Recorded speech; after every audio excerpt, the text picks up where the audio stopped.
pouco sobre interpretação de imagens. A interpretação de imagens nada mais é do que eu tentar transformar um dado, ou os dados que eu obtive, em informação. E no final das contas, o que eu quero é identificar os objetos que estão sendo representados.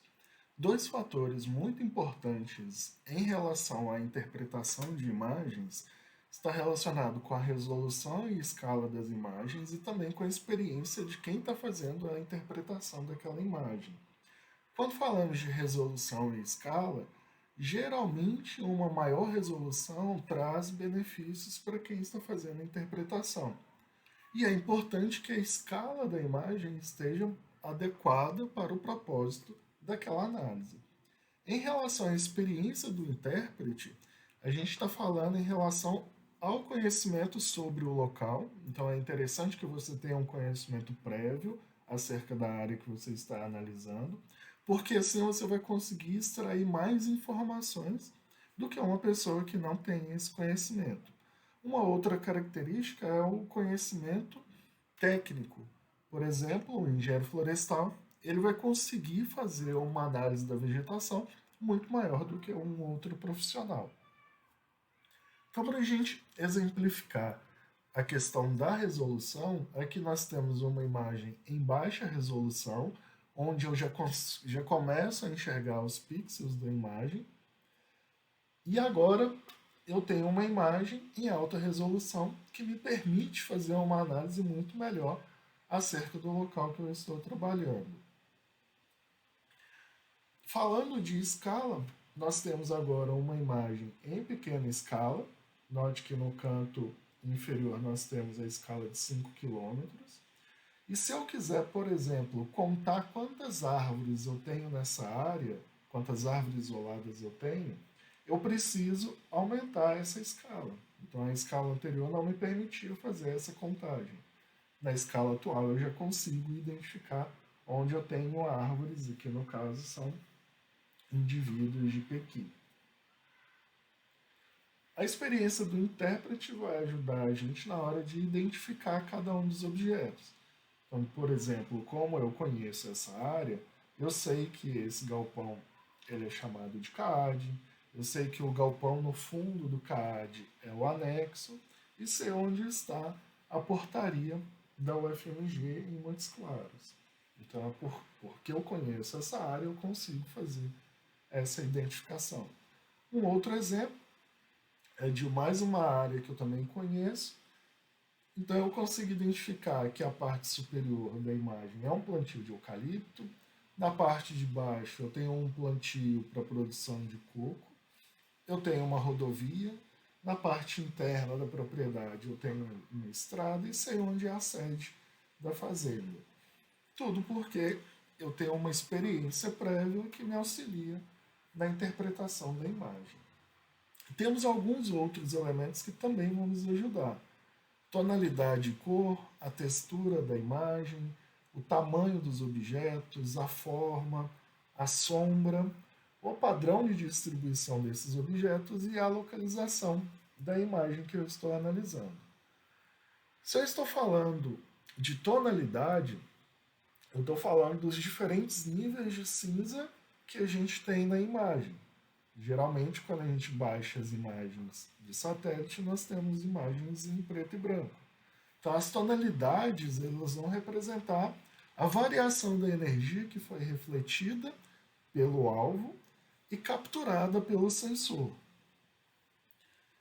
Quanto mais energia é refletida pelo alvo, menos escuro ele vai ficar. Então, ele tende a ser mais claro. Se eu tenho um objeto que está refletindo pouca energia, a tendência é que ele fique mais escuro na minha imagem. Então aqui nós temos o exemplo das nuvens, que estão refletindo muita energia, por isso elas ficam com a coloração branca, e a água que está absorvendo mais energia do que refletindo, por isso ela fica com uma coloração mais escura. Um outro elemento que nos ajuda bastante é a cor. A cor vai depender das variações da energia que foram refletidas pelo alvo.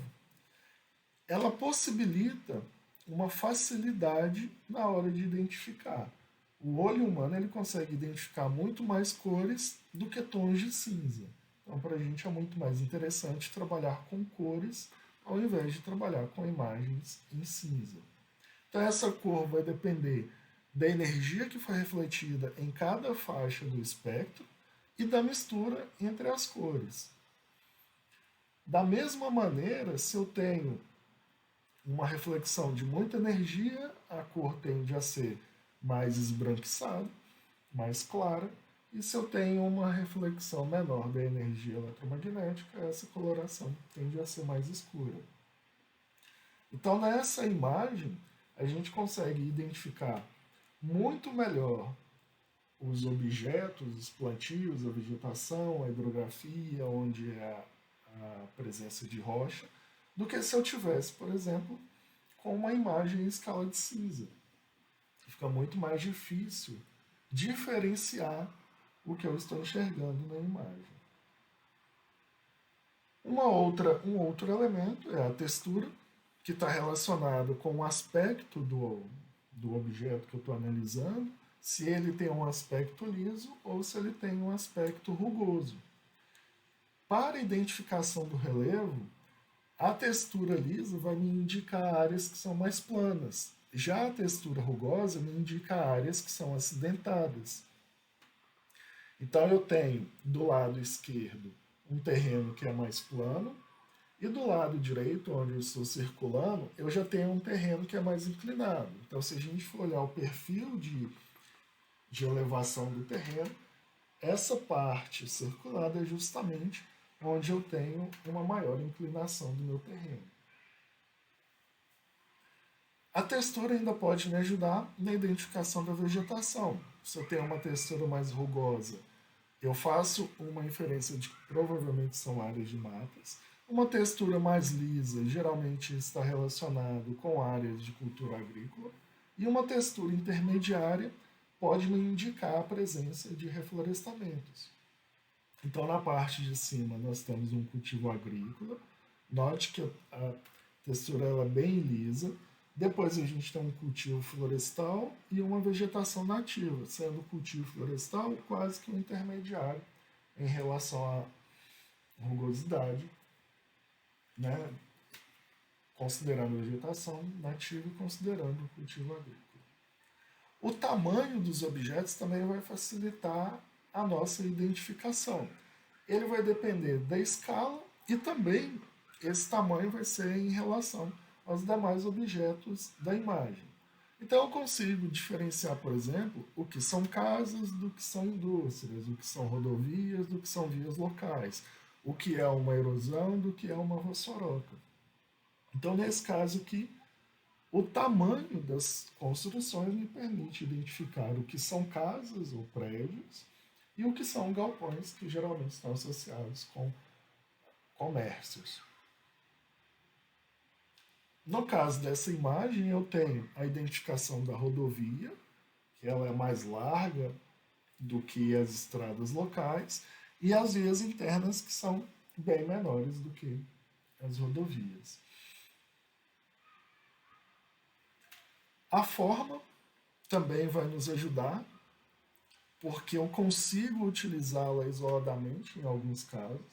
Geralmente a forma linear ela está relacionada com estradas e rios, e as formas regulares, quadrados, retângulos, polígonos de maneira geral, estão relacionadas com casas, prédios, com áreas de agricultura com pivô central, eu vou ter o círculo, e talhões de plantio também, que geralmente são bem homogêneos e têm formas regulares. Então aqui eu tenho a presença de pivô central, tenho a presença de uma área disponível para plantio, as estradas indicadas por linhas e os rios também indicados por linhas, só que com um pouco mais de tortuosidade. Então, a forma dos objetos nos permite fazer inferências do que a gente está enxergando. Se eu tenho formas irregulares, eu posso inferir que são matas, que são lagos ou pântanos, são formações naturais. Formas irregulares estão mais relacionadas com formações artificiais que são áreas antropizadas, então, reflorestamentos, áreas agrícolas, aeroportos. Então aqui nós temos a área mais irregular, que pode ser representando as matas, e as áreas mais regulares dos plantios. A sombra também pode nos auxiliar, mas aí ele vai também auxiliar quando a gente faz a associação da sombra com outros elementos. Então ele ajuda a gente na identificação do relevo, mas também pode causar problemas, porque pode ocultar alguns objetos que eu queira analisar. Então aqui nós vamos indicar o relevo. Então nessa imagem nós conseguimos identificar a presença de sombreamento e a existência de um relevo e também o sombreamento causado por nuvens. O padrão dos objetos que estão na imagem que a gente está analisando também pode nos ajudar na interpretação dessa imagem. Quando eu tenho um padrão de linhas sucessivas numa área rural, provavelmente eu tenho culturas plantadas em fileiras, como é o caso, por exemplo, do plantio florestal. Nesse caso aqui, a gente consegue identificar, em função da cor e da disposição, uma área que foi colhida, então a gente consegue ver os feixes de árvores que foram abatidas, e também nos locais onde eu tenho plantio, a gente vê que existe a disposição das árvores em fileiras. Agora eu consigo identificar uma carvoaria pelo padrão que ela tem, nesse caso uma carvoaria com formas retangulares, e agora uma carvoaria com formas circulares. Então o padrão de disposição, junto com a forma, junto com a cor, me permite identificar os objetos na minha imagem. E por fim, a localização. Quanto maior o conhecimento que eu tenho da área de estudo, maior vai ser a qualidade da informação que eu posso obter. Então, por exemplo, eu posso diferenciar vegetações sabendo qual é a região que eu estou analisando. Então, nesses dois casos, eu tenho análise de vegetação, que poderiam gerar algum tipo de confusão, mas se eu sei que do lado esquerdo eu tenho uma área que é no Amazonas e do lado direito eu tenho uma área que é no litoral da Bahia, eu consigo perceber que essas duas formações florestais são completamente diferentes. Aqui eu tenho a floresta amazônica e do lado direito eu tenho uma área de manguezal.